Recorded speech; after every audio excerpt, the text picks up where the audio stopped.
Salam sejahtera dan salam sukacita bagi kita semua.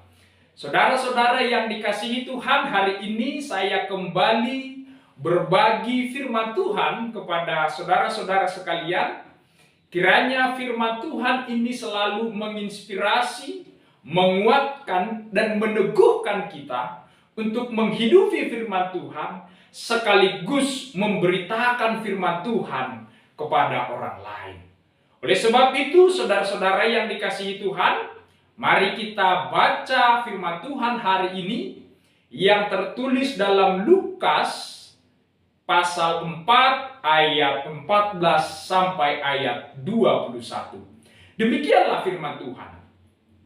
Dalam kuasa Roh, kembalilah Yesus ke Galilea, dan tersiarlah kabar tentang Dia di seluruh daerah itu. Sementara itu, Ia mengajar di rumah-rumah ibadat di situ, dan semua orang memuji Dia. Ia datang ke Nazaret, tempat Ia dibesarkan, dan menurut kebiasaannya pada hari Sabat, Ia masuk ke rumah ibadat, lalu berdiri hendak membaca dari Alkitab. Kepadanya diberikan kitab Nabi Yesaya, dan setelah dibukanya, ia menemukan nas di mana ada tertulis, Roh Tuhan ada padaku, oleh sebab Ia telah mengurapi aku untuk menyampaikan kabar baik kepada orang-orang miskin, dan Ia telah mengutus aku untuk memberitakan pembebasan kepada orang-orang tawanan dan penglihatan bagi orang-orang buta, untuk membebaskan orang-orang yang tertindas, untuk memberitakan tahun rahmat Tuhan telah datang. Kemudian ia menutup kitab itu, memberikannya kembali kepada pejabat, lalu duduk, dan mata semua orang dalam rumah ibadat itu tertuju kepadanya. Lalu ia mulai mengajar mereka, katanya, pada hari ini genaplah nas ini sewaktu kamu mendengarnya. Amin. Demikianlah pembacaan firman Tuhan pada hari ini. Saudara-saudara yang dikasihi Tuhan Yesus Kristus, dalam teks ini kita melihat bahwa Lukas mencatat dua tempat yang dikunjungi oleh Yesus pada saat itu.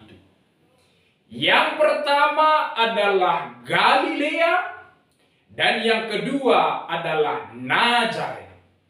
Nazaret adalah tempat Yesus dibesarkan. Tetapi satu hal yang harus kita garis bawahi dalam firman Tuhan hari ini, bahwa Lukas juga mencatat bahwa dalam pelayanan Tuhan Yesus di Galilea dan di Nazaret itu, Yesus ada di dalam kuasa Roh. Kalau kita mau membaca teologi dari kitab Lukas ini, memang Lukas mencatat hubungan kesatuan antara Roh dan Yesus. Kita lihat ketika pertama kali malaikat memberitakan bahwa Maria akan mengandung, malaikat berkata kepada Maria saat itu bahwa Roh Kudus akan turun atasmu. Lalu kemudian ketika Yohanes Pembaptis membaptis dan mengajar di sungai Yordan, dia berkata kepada orang banyak saat itu bahwa Yesus akan membaptis dengan Roh. Lalu kemudian ketika Yesus berangkat ke padang gurun untuk berpuasa, Lukas juga mencatat bahwa saat itu Yesus dipenuhi oleh Roh Kudus. Dan di dalam teks hari ini sangat jelas kembali Lukas mencatat bahwa Yesus ada di dalam kuasa Roh. Itulah yang diperlihatkan oleh Lukas, bahwa dalam pelayanan Yesus ke Galilea dan ke Nazaret, Yesus ada di dalam kuasa Roh. Saudara-saudara yang dikasihi Tuhan, kalau kita memperhatikan teks-teks dan ayat dari Perjanjian Lama, kita akan mengerti betul bahwa Roh Tuhan itu menjadi kunci utama bagi hamba-hamba Allah, bagi nabi-nabi Allah, bagi utusan Allah untuk melakukan misi Allah. Mereka yang lemah, yang tidak berdaya, yang tidak mempunyai pengetahuan teologis yang sangat dalam, tetapi melalui Roh Tuhan itulah mereka memiliki kekuatan dan keberanian untuk melakukan panggilan dan suruhan Allah. Jadi sangat besar sekali pengaruh Roh Tuhan bagi hamba-hamba Tuhan untuk melakukan pekerjaan dan misi yang diberikan Allah kepada mereka. Itu sebabnya kita bisa membaca dari kisah Saul. Ketika Roh Tuhan undur dari Saul, maka saat itu Saul tidak berdaya lagi, tidak punya otoritas lagi untuk melakukan pekerjaan yang diberikan kepadanya. Itulah pentingnya peranan dan kehadiran Roh Tuhan bagi hamba-hambanya. Oleh sebab itu, saudara-saudara yang dikasihi Tuhan, ketika Lukas saat ini mencatat bahwa ketika Yesus berangkat melayani hari itu di dalam kuasa Roh, itu berarti Lukas secara sengaja mengatakan kepada semua orang percaya bahwa saat itu Yesus datang dengan kuasa dan otoritasnya untuk mengajar dan untuk berkhotbah dan untuk melayani di tengah-tengah manusia. Yesus bukan hadir secara fisiknya, tetapi Yesus hadir dengan kuasa dan otoritas ilahi di dalam dirinya sendiri. Itu sebabnya ketika Yesus mengajar berkhotbah saat itu di Galilea, banyak orang yang memuji Yesus. Banyak orang yang terkagum-kagum mendengarkan pengajaran Yesus. Kenapa mereka terkagum-kagum? Mereka kagum, mereka memuji Yesus bukan karena gaya retoris pengajaran Yesus, bukan karena lelucon Yesus, bukan karena lawakan Yesus, bukan karena gaya bahasanya, tetapi karena kuasa yang ada di dalam pengajaran Yesus Kristus. Itulah yang membuat orang banyak saat itu takjub dan memuji pengajaran dari Yesus. Walaupun zaman sekarang ini banyak orang yang memuji-muji, memuja-muja hamba Tuhan, ketika hamba Tuhan bisa mengajar, bisa berkhotbah dengan lucunya, dengan lawak-lawaknya. Padahal sesungguhnya saudara-saudara yang dikasihi Tuhan, atau Bapak Ibu, para penetua yang akan menyampaikan firman Tuhan ini di jemaat, jangan takut. Sebab yang paling utama adalah soal kuasa itu yang memperlengkapi kita. Sebab ketika Yesus mengajar dan berkhotbah saat itu, Roh Tuhan, Roh Kudus yang ada padanya membangkitkan iman orang-orang yang mendengarkan pengajarannya. Itulah yang membuat mereka memuji Yesus. Itu sebabnya di dalam Lukas 4 ayat 32 dikatakan seperti ini. Mereka takjub mendengar pengajarannya, sebab perkataannya penuh kuasa. Perkataan dan ajaran Yesus penuh kuasa. Sebab kuasa di dalam Roh yang membangkitkan iman mereka. Itulah sesungguhnya yang mereka alami pada saat itu. Lalu kemudian setelah Yesus selesai di Galilea, dia kemudian melanjutkan pelayanannya ke Nazaret, tempat dia dibesarkan saat itu. Dan seperti biasa, Yesus datang ke rumah ibadah. Dia memakai kesempatan itu untuk memberitakan firman Tuhan kepada orang-orang yang mendengarkannya pada saat itu. Dan ternyata saudara-saudara yang dikasihi Tuhan, apa yang disampaikan Yesus, apa yang dibacakan Yesus pada saat itu juga adalah tentang Roh Tuhan. Yesus membaca kitab dari Yesaya dan Yesus juga membacakan tentang Roh Tuhan. Tapi kita harus ingat saudara-saudara yang dikasihi Tuhan, pembacaan Yesus terhadap kitab Yesaya bukan hanya sekedar pembacaan kitab semata. Tetapi sekaligus pada saat itulah Yesus sedang memproklamasikan, menyatakan dirinya kepada orang-orang yang hadir pada saat itu, bahwa Roh Tuhan itu ada padanya. Dialah yang diurapi oleh Tuhan untuk memberikan pembebasan dan keselamatan kepada semua umat yang berdosa.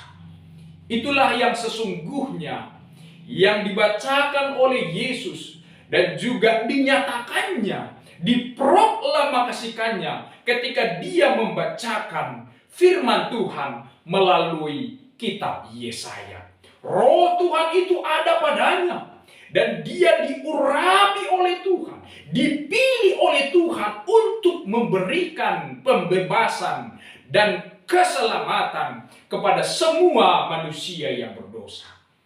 Maka kita bisa membaca dan kita bisa mengerti bahwa kuasa yang ada di dalam Yesus itulah dia memakai itu untuk menyampaikan kabar baik bagi orang-orang miskin, memberikan pembebasan kepada orang-orang yang tertawan, penglihatan kepada orang-orang buta, dan membebaskan orang-orang yang tertindas. Inilah kabar baik yang dinyatakan dan yang diberitakan, diproklamasikan oleh Yesus kepada dunia ini. Kabar baik bagi orang miskin, pembebasan bagi orang yang tertawan, yang buta dan yang tertindas. Tetapi saudara-saudara yang dikasihi Tuhan, pertanyaannya bagi kita saat ini, siapakah yang dimaksud oleh Yesus? Orang miskin, tawanan, orang buta. Siapakah itu? Arti yang pertama, bahwa yang disebutkan oleh Yesus orang miskin, tawanan, orang buta, itu adalah orang-orang marginal. Orang-orang yang terpinggirkan saat itu. Orang-orang yang miskin karena perbudakan. Orang-orang yang sakit karena penderitaan. Orang-orang yang terdiskriminasi karena struktur hidup manusia. Itulah orang-orang yang miskin dan orang-orang yang menderita pada saat itu. Lalu arti yang kedua, tentu kalimat itu memiliki arti yang lebih luas. Bahwa orang yang miskin, orang yang menderita, orang yang buta, Orang yang tertawan adalah orang-orang yang secara rohani diartikan sebagai orang-orang yang berdosa. Tentu kita juga termasuk di dalamnya. Dan orang-orang yang berdosa inilah orang yang terpisah dengan Allah, sehingga mereka berada di dalam kebinasaan yang sesungguhnya. Keterpisahan dengan Allah itulah sesungguhnya sebagai penderitaan yang besar bagi manusia. Keterpisahan manusia dengan Allah itulah sesungguhnya pergumulan yang berat kepada manusia. Karena saat itu status hidup manusia berada di dalam jurang kematian. Oleh sebab itu saudara-saudara yang dikasihi Yesus, maka ketika Yesus memproklamasikan kabar baik itu, pembebasan itu berarti Yesus datang menyampaikan firman Allah untuk membebaskan, menyelamatkan manusia dari segala perbudakan, dari segala dosa-dosa di dalam dunia ini. Dan kita lihat bahwa keselamatan yang dibawa oleh Yesus, itulah yang digenapi di dalam Yesus Kristus. Itulah sebabnya Yesus Kristus itu adalah pembebas, penyelamat di dalam hidup kita. Dengan kehadiran Yesus mendatangkan kabar baik, good news. Itu menghancurkan bad news. Sekarang zamannya zaman good news, kabar baik bagi seluruh umat manusia. Sebab Yesus memberikan, mendatangkan kabar baik yang sesungguhnya bagi kita.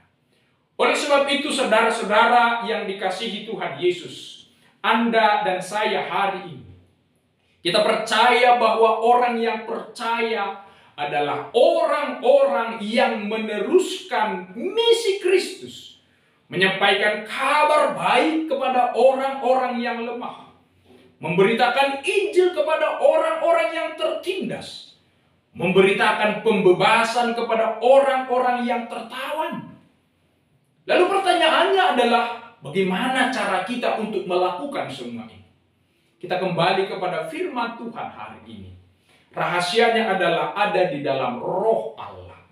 Roh Allah yang tidak terbatas itu, Roh Allah yang memiliki kekuatan yang besar itulah yang memampukan kita, yang lemah ini, yang rapuh ini, yang tidak berdaya ini, memiliki kekuatan sekaligus keberanian untuk menyatakan firman Allah, menyampaikan kabar baik kepada seluruh umat manusia. Maka hari ini dengan firman Tuhan ini kita melihat dan mengerti bahwa Allah menyatakan kuasa kepada dunia ini.